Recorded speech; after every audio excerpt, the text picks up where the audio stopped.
So we will continue with the topic, that is Indian National Movement phase second from 1990 to 1947. So till last class we have discussed about the second round table conference that was held in the London, okay, in 1931. Now we are going to discuss the Pune Pact. Gandhi renewed the civil disobedience movement once he was back from the second round table conference. So Gandhi ji ने जो civil disobedience movement जो कहीं पे रोक दिया था, stop कर दिया था, उसको वापस से उन्होंने रिन्यू किया और स्टार्ट किया जब वो सेकेंड राउंड टेबल जो कॉन्फ्रेंस हुई थी, जब वो उसको अटेंड कर आए थे. सो जो British government arrested him and ban the Congress. So जो ब्रिटिश गवर्नमेंट थी उन्होंने उनको गिरफ्तार किया, अरेस्ट किया एंड जो कांग्रेस था उसको बैन कर दिया. While Gandhi was in prison, the government announced the communal award or a separate electoral for minorities, including the untouchables. तो गांधी जी जब प्रिजनर थे, मतलब जब उनको बंदी बना के जेल में कैदी के जैसे रखा था, तब ब्रिटिश गवर्नमेंट ने क्या किया था कि उन्होंने अवार्ड, एक कम्युनल अवार्ड या फिर जो मुस्लिम्स के लिए, माइनॉरिटीज के लिए एंड अनटचेबल्स के लिए जो सेपरेट इलेक्टोरल था वो भी इंक्लूड किया. Gandhi who was fighting for a joint electoral went on a fast. So जो गांधी जी थे वो क्या चाहते थे कि सबका इलेक्ट्रल जो सिस्टम है वो एक ही होना चाहिए, जॉइंट होना चाहिए. तो वो उसके लिए लड़ रहे थे. जब उनको पता चला कि माइनॉरिटीज को और अनटचेबल्स को अलग से इलेक्ट्रल सिस्टम दिया जा रहा है, उस टाइम पे वो अनशन पे चले गए, ओके, भूख हड़ताल पे, फास्ट पे. The Pune Pact was signed on 24th September 1932 at Yerwad Central Jail. So जो पूना पैक्ट था वो साइन हुआ था 24 सितंबर 1932 में, ओके. कहाँ पे हुआ था? यरवाड़ा सेंट्रल जेल में. It was signed by the Pandit Madan Mohan Malvi, Ambedkar ji, Gandhi ji and other leaders. तो ये तीन लोगों के बीच में साइन हुआ था, और भी दूसरे लीडर्स थे उन लोगों ने. Ambedkar agreed to withdraw the demand for separate electoral but asked for an increase the number of representatives of the untouchables in the legislature for a period of 10 years. तो अम्बेडकर जी जो थे वो एग्री हो गए थे कि वो जो डिमांड है उनका सेपरेट इलेक्ट्रॉल के लिए वो नहीं चाहते थे, पर उन्होंने ये बोला कि उसके बजाय जो अनटचेबल्स है उनका रिप्रेजेंटेशन जो नंबर है वो बढ़ाना चाहिए, उनके और अनटचेबल्स और ज्यादा रिप्रेजेंटेटिव होना चाहिए लेजिस्लेचर में, कम से कम 10 साल के लिए. उन्होंने ये डिमांड रखी. The Government of India Act of 1935. So, the Government of India Act was passed by the British Parliament in 1935. So, under this act, the system of dynasty was abolished in the provision and Federation of India was established. तो इस act की वजह से क्या हुआ था, British parliament में ये एक्ट पास हुआ था 1935 में. उस एक्ट के अंदर में ये था कि जो डाची सिस्टम है उसको अबॉलिश, मतलब उसको हटाया जाएगा और प्रोविजन में से, और जो फेडरेशन ऑफ इंडिया जो है उसको स्टैब्लिश किया जाएगा. The federation include the British Indian provision and the princely states. So जो फेडरेशंस थे वो कौन सी जगह थे? ब्रिटिश इंडिया प्रोविजन में थे, एंड प्रिंसली जो स्टेट्स है वहां पे. Then other important aspects of the act was a provisional autonomy. So there is a, इस एक्ट का और क्या important aspects है? That is the provisional autonomy. Then there is a two nation theory. Muhammad Ali Jinnah propagate the two nation theory. So Muhammad Ali Jinnah थे जिन्होंने two nation theory को start किया था, propagate किया था. So yes, this theory led to the partition of India. मतलब ये theory के वजह से क्या हुआ था? There is a partition of India, मतलब पाकिस्तान को divide किया गया था, and there is a creation of Pakistan in 1947. So मार्च 1940 में क्या हुआ था? जो मुस्लिम लीग्स थे वो लोग मिले कहाँ पे? लाहौर में, and they have passed the resolution stating that the northwest and the east part of India should be combined to create a separate nations for the Muslims. तो क्या रेजोल्यूशन पास किया था 1940 में? जब मुस्लिम लीग्स जो थे वो लाहौर सेशन में मिले, तो उन्होंने ये रेजोल्यूशन पास किया कि जो नॉर्थ वेस्ट पार्ट है और ईस्ट पार्ट है इंडिया का, वो क्या करना है, कंबाइन करके उसको सेपरेट नेशन बनाना है मुस्लिम्स के लिए। देन क्रिप्स मिशन क्या था?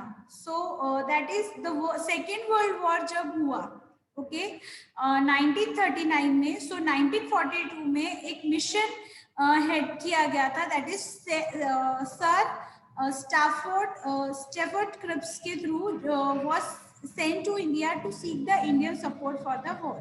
मतलब इंडिया से बोलने के लिए गए कि वो इंडियंस जो है they should support the Britishers, मतलब ब्रिटेन को वो लोग सपोर्ट करे जो सेकेंड वर्ल्ड वॉर है। The Cripps mission proposed that once the war was over, India would be given the dominant status. तो क्रिप्स मिशन जो था उसने ये कहा कि जैसे ही वॉर खत्म होगी, सेकेंड वर्ल्ड वॉर खत्म होगी, तो इंडिया को डोमिनेंट स्टेटस दे दिया जाएगा, मतलब स्वतंत्रता दे दी जाएगी, मतलब वो खुद ये कर सकेंगे। The Indians were also given the freedom to frame their own constitution. So और Indians को ये भी परमिशन दे दी गई, ये भी कहा गया कि उन लोगों को आजादी होगी कि वो अपना संविधान बना सके। The Congress rejected the proposal as they wanted the British to transfer the power to India immediately. So जो कांग्रेस थी उन्होंने क्या कर दिया, वो प्रपोजल को रिजेक्ट कर दिया, रिजेक्ट करने के उस प्रपोजल को रिजेक्ट कर दिया और ब्रिटिश गवर्नमेंट को ये कहा कि वो इंडिया गवर्नमेंट इंडिया को अपनी जो भी पावर्स है वो इंडिया को दे दे इमीडिएटली। उसने इंडियंस ने जो कांग्रेस गवर्नमेंट थी वो कहा, and after the war, and immediately मतलब तुरंत दे दे, and not after the war, मतलब वॉर के बाद नहीं चाहिए हमको, वॉर से पहले ही हमको चाहिए। The proposal was also rejected by the Muslim Leagues, Hindu Mahasabha and other section of the society. So जो भी क्रिप्स मिशन का जो भी प्रपोजल था वो मुस्लिम्स ने भी उसको रिजेक्ट कर दिया था, हिंदूज महासभा के जो लोग थे उन्होंने भी रिजेक्ट कर दिया था, और जो दूसरे सेक्शन सोसाइटी से बिलोंग करते थे, जो दूसरे इससे भी बिलोंग करते थे, उन्होंने भी मना कर दिया। Then we have a Quit India movement. So 8 अगस्त 1942 में क्विट इंडिया स्टार्ट हुआ था। The Congress decided to launch the quit India movement, तब उन्होंने डिसाइड किया था। So Gandhi inspired the public by the slogan do or die. So Gandhi ji ने लोगों को ये स्लोगन से मतलब इंस्पायर किया था, उनको पुशअप किया था, डू और डाई मतलब करो या मरो। The people began to protest using a non-violent method such as strikes, march and meetings. So, जो लोग थे उन्होंने non-violence मतलब हिंसा के साथ में स्टार्ट कर दिया, वो अडॉप्ट कर लिया मेथड, लाइक स्ट्राइक्स करना, मार्चेस करना, मीटिंग्स करते थे जगह जगह पे।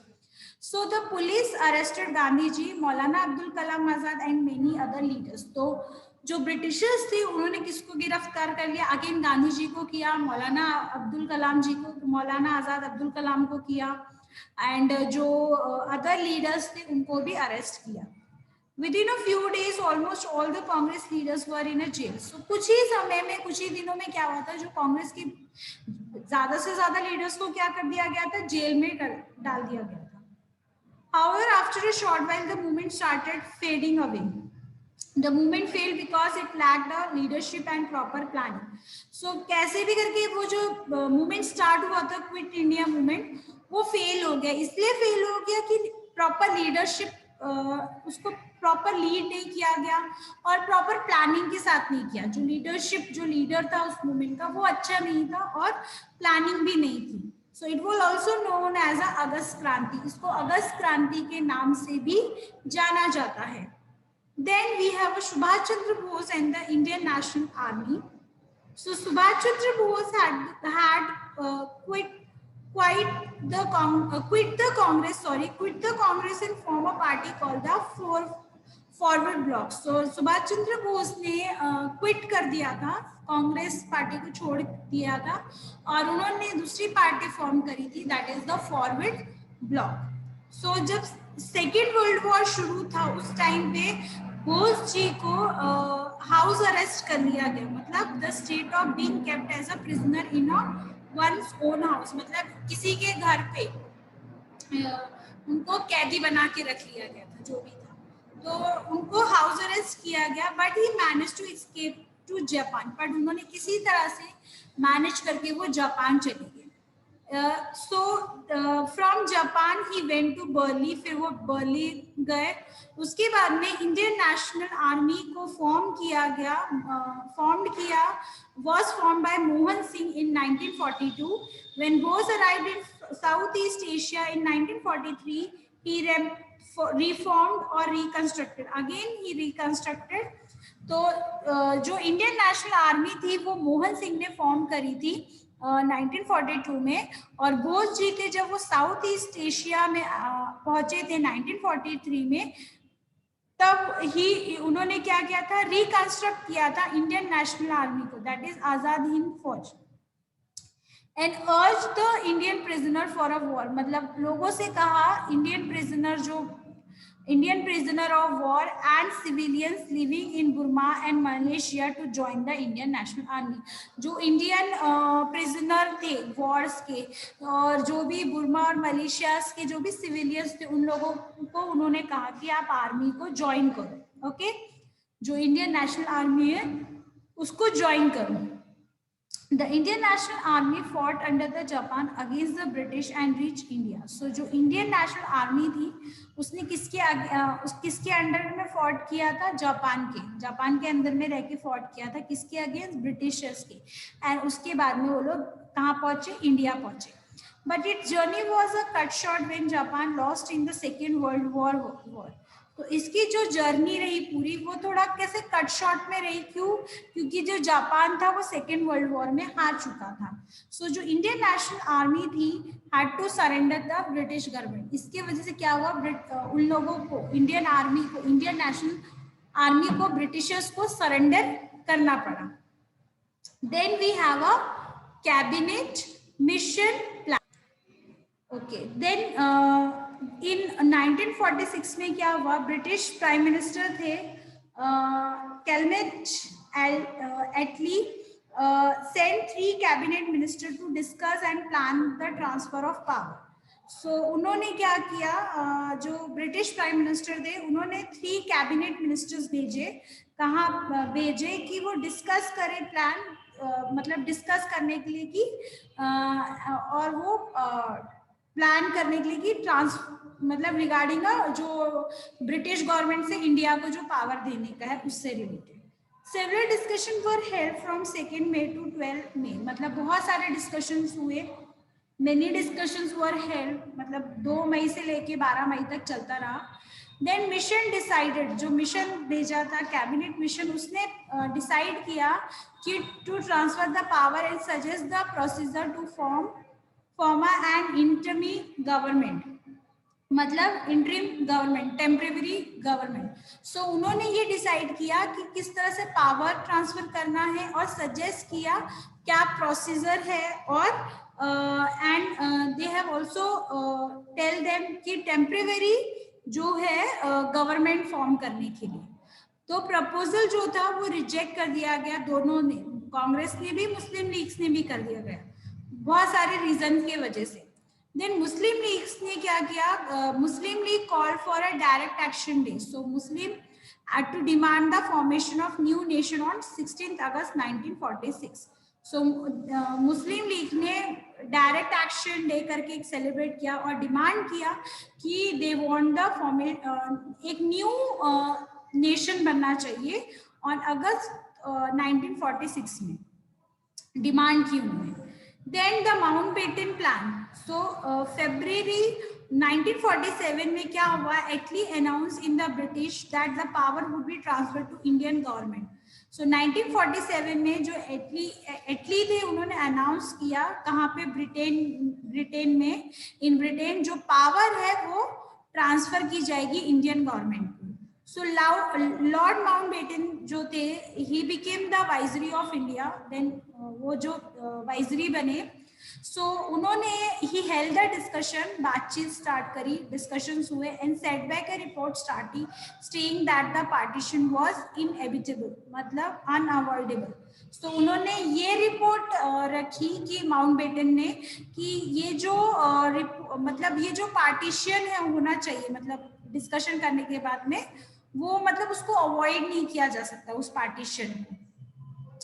He drafted a plan for the partition which was accepted by the Congress and the Muslim League. तो उन्होंने एक ड्राफ्ट रखा, एक ड्राफ्ट प्लान बनाया कि जो पार्टीशन है इंडिया का, उस जो पार्टीशन होना था उससे रिलेटेड, तो वो कांग्रेस ने भी एक्सेप्ट किया वो पार्टीशन को, इवन मुस्लिम्स ने भी एक्सेप्ट किया। So in the India Independence Act of 1947, so Mountbatten plan जो था वो पास हुआ as India Independence Act of 1947। So main features क्या रहे? पार्टीशन हुआ, partition of India into two, that is India and Pakistan. Right now we all know कि India का पार्टीशन हुआ दो इसमें, that is India and Pakistan. Then transfer of power and granting a full sovereignty to the newly form dominance of India and Pakistan. जो पूरा power था वो दे दिया, फुल सॉवरेंटी दे दी गई ओके इंडिया एंड पाकिस्तान को। Then drawing up the boundary in the provision of Punjab and Bengal. So एक boundary सी बन गई, ओके ड्रॉ कर दी गई पंजाब और बंगाल में। Then appointing a governor general for each country, दोनों कंट्रीज के लिए जो गवर्नर चाहिए था वो अपॉइंट किया गया। Then a commission under the sir Cyril Radcliffe demarcate the boundary between India and Pakistan. India became an independent on 15th August 1947. So 15th August 1947 में इंडिया इंडिपेंडेंट हुआ, स्वतंत्र हुआ। Lord Mountbatten become the first governor general of independent India and Jawaharlal Nehru was elected its first prime minister. So सोचो आजाद होने के बाद में भी कौन governor रहा first? Mountbatten, that is also belong from Britain only. So he became the first governor general जब इंडिया आजाद हुआ, और जवाहरलाल नेहरू जी को as a first prime minister elect किया। देन पाकिस्तान कब इंडिपेंडेंट नेशन बना? ऑन 14 अगस्त 1947 में। देन मोहम्मद अली जिन्ना था, उसको सबसे पहले फर्स्ट गवर्नर जनरल बनाया गया, कहाँ का? पाकिस्तान का। और लिक्विन अली खान जो थे वो प्राइम मिनिस्टर बने थे पाकिस्तान के। सो समवेयर माउंटबेटन भी थे जिनके वजह से इंडिया का पार्टीशन हुआ। अली जिन्ना का तो हाथ था ही, हाँ, बट कहीं ना कहीं कांग्रेस पार्टी का भी हाथ ही रहा उसमें। If there is a partition, तो कुछ उस टाइम पे थे जिनके वजह से पार्टीशन हुआ। सो माउंटबेटन जो थे स्पेशली उनके वजह से। सो